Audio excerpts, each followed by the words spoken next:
सबसे गौर बड़ी से हमारी सुने, बदनसीबी ये है कि गौर हम से। कैसे कहते हैं कि यही से बना है। वो कहने वाले उसने आज नाकामी उम्मत को के मताए टुकड़ों में कारवां जाता रहा, बेखेर कारवां दिया। के से एहसास जिया जाता रहा। अल्लाहु अकबर। अब देखें, हमारे मुल्क के ऊपर मैं वक्फे में मुफ्ती साहब से बात कर रहा था।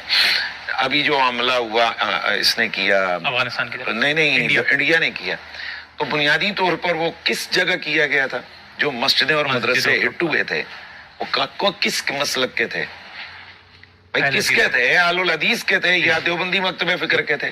तो क्या अल्हम्दुलिल्लाह पाकिस्तान के अंदर एक लफ्ज भी कहीं से सुनने को मिला कि ये जनाब हमारी मस्जिद नहीं है, ये नहीं? क्यों भाई? मुकाबले में मुशरिक खड़ा है और अल्लाह का घर है, वहां अल्लाह की इबादत हो रही है। तो हजरत और यहाँ पर उसको भी उसने मुशरक अटैक ही किया। खड़ा तो है, ऐसे मौके एक पर कोई इस्लामिक बंदा कहे, कंट्री नहीं, के ये तो खिलाफ खड़ा वाकई है मस्जिद थी, और आज ये मुसलमान उसका मुतहद नहीं मरकज था, है। तो इसी बताएं वजह उसकी से क्या मार हैसियत खा है? रहे हैं और इसी आप तरह बैठ के जो